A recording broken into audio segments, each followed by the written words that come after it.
Isso ia inflacionando, tá? A busca. O pessoal fazia isso na academia, de fazer citação pra caramba de outras pessoas e tal.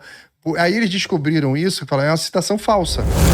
E Laudolino, é verdade que mais de 95% de toda a internet é pornografia? Olha, eu posso Não te dar sei se é verdade, eu né, posso te que dar eu um falo. dado que vai te ajudar, que é o seguinte. Todas as vezes que eu implantei servidores de proxy, que é o seguinte, você tem uma internet da sua empresa funcionando.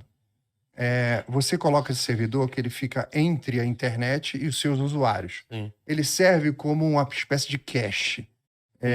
Se todo mundo visita a página do podcast de vocês, assiste o vídeo, Fica lá. o servidor já guarda o vídeo ali, já guarda a imagem, Sei. ele não precisa na internet buscar de novo. Então é um serviço que acelera a sua internet, porque tudo que está sendo muito acessado, ele já guarda uma versão ali. Essa versão tem um timeout, se aquilo acabar, ele vai lá e busca de novo, atualiza, Sim. ele faz esse gerenciamento. Quando você implanta em empresas, você chegava a mais ou menos uma redução de 80% do tráfego. Quando você bloqueava. Caraca, na empresa.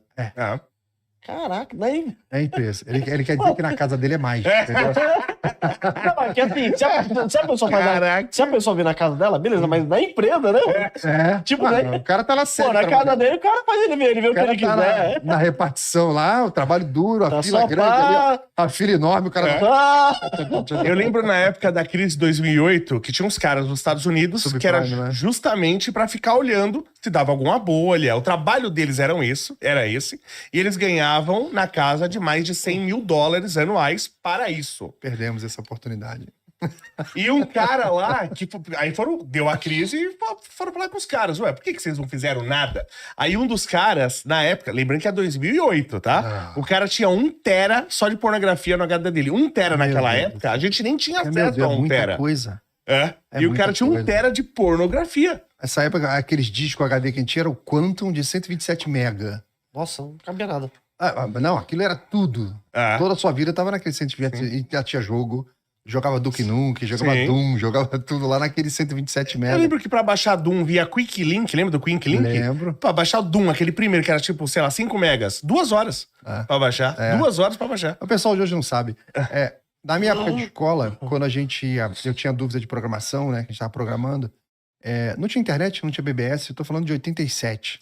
Cara, eu tinha que pegar um ônibus, ir até o centro do Rio, entrar numa livraria, ir no setor de programação, com os livros caríssimos, importados, para você olhar lá a sintaxe do comando, fechar o livro e voltar para casa. Ctrl lá, pra aprender o Ctrl. E hoje a galera tem preguiça de fazer uma busca. É verdade. O cara faz uma pergunta que ele tem a resposta ali na mão dele.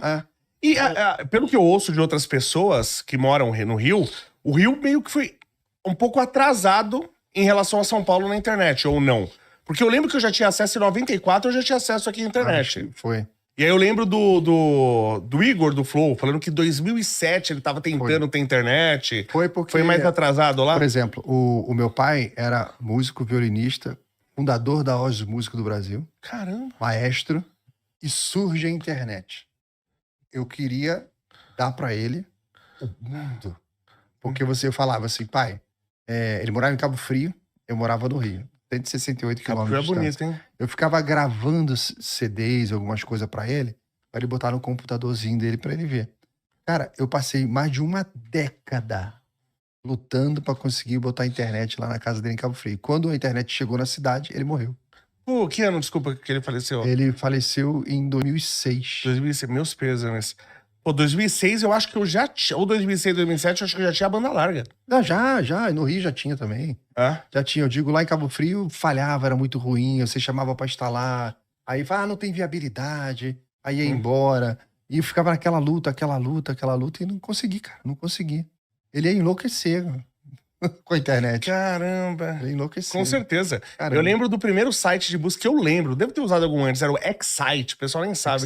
Lembra? Você com Alta X? Vista. Não, o Excite é mais antigo. Excite. Mas lembro do Alta Vista também. Aqui era o Cadê? Cadê? Aonde? Sumiram todos esses. A gente tá falando grego, né?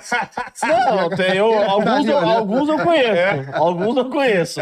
Qual foi a maior revolução de sites, assim, no momento? Eu acho que quando surgiu o Google. O Google mesmo? O Google, quando a gente saiu. O Alta Vista já fazia o mesmo serviço que o Google. Ele era um buscador também? Era um buscador também. funcionava muito bem. Você saiu daquelas listas fixas e passou àquela busca mais inteligente. Mas o Google trouxe... Ele era um serviço que funcionava melhor. Sim, muito mais melhor. rápido, com mais recursos. Você podia, na query da consulta ali, botar parâmetros e tal. Aquilo ajudava demais na hora das buscas. E o Google foi expandindo os serviços dele. O Google Maps...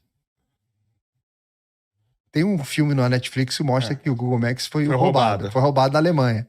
Os alemães é que inventaram o Google Earth, né? Um engenheiro e um artista. Aquilo foi ideia de um artista. Você viu esse filme, né? Vi. Muito bom, aliás. Emocionante. Até hoje, eu tenho na minha história com o Google Maps passagens emocionantes, que eu me emociono ali. Sim. Por quê? Até o pessoal fala isso no filme. A primeira coisa que as pessoas buscam é a sua origem. Sua casa. A casa do pai, da mãe. Verdade. O cara tá lá, o indiano, lá em Nova York, ele vai lá na vila dele. É verdade. Pra ver a vilinha dele do céu e tal. E ele falou isso vai dar muito certo. Sim. Porque as pessoas estão se emocionando com o serviço. É muito além da informação. Sim. Então eles botavam a exposição pública e o cara ia lá mexendo o mapa, todo mundo dando zoom nas suas origens. Sim. Ninguém quer ver a esfinge, Cristo Redentor, nada. O cara quer ir lá na vila da família. Eu fiz exatamente isso. Porque meu pai é italiano e minha mãe é baiana. Então eu fui ver lá a vila do meu pai, que é uma vila mesmo de 1.700 pessoas. E aí fui ver a da minha mãe, que é uma de menos de 17 mil. E não tem como você fazer isso sem emoção. Sim. De você ficar olhando, viajando. Caramba, ele andou por ali, né? Ele era criança. Mas por que, assim, antigamente, porque eu lembro, você tinha um site, você fazia um site. Você tinha que cadastrar no Google, lembra disso? Sim. Você cadastrava no sistema de busca. No index dele. E você ia cadastrando em todos. Isso. Só que o legal do Google, antigamente, dos sistemas de busca, eu colocava uma palavra qualquer. Eu quero achar, sei lá, algo sobre a Ana Paula Arósio. Qualquer pessoa que tivesse escrito um blog sobre a Ana Paula Arósio ia aparecer. Aparecia 5 bilhões de resultados. E o Google hoje parece que não mostra nada. É só assim... Por que o Google hoje parece que esconde a internet? Será que não refinou? Não refinou, mas acaba escondendo. Você não... É otimização de algoritmo. Não, porque ele sempre foi bom. Parecia que ele previa a sua mente. Os resultados que você queria apareciam primeiro. Só que ele também mostrava tudo. E hoje parece que ele esconde o Google. Sim, nas outras páginas que ninguém entra. Isso! Só aqueles primeiros resultados. Eles foram ajustando o algoritmo ao longo do tempo, porque começou a acontecer muita trapaça, que eram as autorreferências. Tá? Que é assim, eu faço um site, você faz um site. Você bota o seu link aí no teu site, do meu site, que eu vou colocar o do teu aqui também. Isso ia inflacionando, tá? A busca. O pessoal fazia isso na academia, de fazer citação pra caramba de outras pessoas e tal. Aí eles descobriram isso e falaram, é uma citação falsa. Sim. E eles criaram regras para que isso fosse desconsiderado. Hoje, quando você vê, por exemplo, esses festivais de cultura da esquerda, é tudo autorreferenciável, né? Fica um dando prêmio pro outro. Exatamente isso. Um dando prêmio pro outro. É um sistema de validação, de autovalidação. Quando eu vejo aquilo, eles criam uma bolha entre eles, né? Sim. E que, quando eu vejo aquilo, eu falo assim, caramba, será que eles sabem que o algoritmo do Google descarta isso? Porque isso já foi estudado, e isso é falso, é desonesto, isso é feito para enganar o algoritmo. Então ele descarta. Mas no nosso meio cultural, é a prática. É a prática, exatamente. A autorreferência. Sim. Então eu dou um prêmio para esse cara aqui, esse cara dá um prêmio para mim, Sim. eu sou coordenador desse aqui, coordenador daquele lá, Sim. fica um lambendo. Você vê um cara de direita, por exemplo, igual você, vai. Aí você tem 200 livros escritos, né, vendeu pra caramba e tal, não sei o quê, você tem 10 milhões de pessoas te seguindo, não tem um prêmio. Aí você vê a pessoa estagiária de não sei de quem, nossa, finalista do prêmio, não sei. Você fala, gente, quem é essa pessoa? E eu tô falando isso de verdade, porque eu vi pessoas que não são ninguém, que é tipo assim, foi estagiário de não sei o quê, é finalista do prêmio não sei o quê. Sim. Você fala, gente... O editor desse meu livro, ele foi curador do Jabuti. Já não tá mais lá há muito tempo, porque na época daquela doença que passou por aqui, ele começou a fazer campanha contra o trancar tudo, tem que ajudar as pessoas estão passando fome. Vai lá e cancelaram o cara. Tiraram ele lá do Jabuti. Putz. Ele uma vez me falou um negócio interessante, ele falou assim, quer ver como é que essa premiação não tá funcionando mais? Vou te dar um indicador. Falei, qual? Quando sair o prêmio, vai na Amazon e acompanha a venda. Não muda a venda. Verdade. O cara ganhou o maior prêmio literário do Brasil E não vende nada. E não vende e nada. não vende. Sabe o que fazia vender livro pra caramba? Aparecendo no Jô Soares. Isso eu Jô lembro. Soares, eu O lembro. cara que levava o livro no Jô Soares vendia pra caramba. É verdade. Mas era pago, né? Era pago? Era pago. Olha aí, ó, Léo, você fui sempre enganado. Olha, o Jô Soares me enganou até nisso. Mas alguns ele chamava porque ele ficava sabendo da obra e tal. Era interessante como entrevista. Sim. Como entrevista era interessante, mas você podia contratar lá a sua... Eu comprei livros por causa do Jô Soares, porque apareceu. Quem nunca comprou livro? Meu Deus, comprei demais também. Mas isso é o problema hoje, no geral, no Brasil, tá isso, né? As coisas são muito falsas. Eu comecei a perceber que era falso, mas no final que eu fui perceber... Eu admirava antes o Jô Soares, mas na época que ele fazia Viva o Gordo, na época do SBT ainda, que ele batia no sistema. Adorava Faustão no Perdido da Noite. Isso, só que aí depois eu fui perceber que ele batia no sistema que não era o dele, né?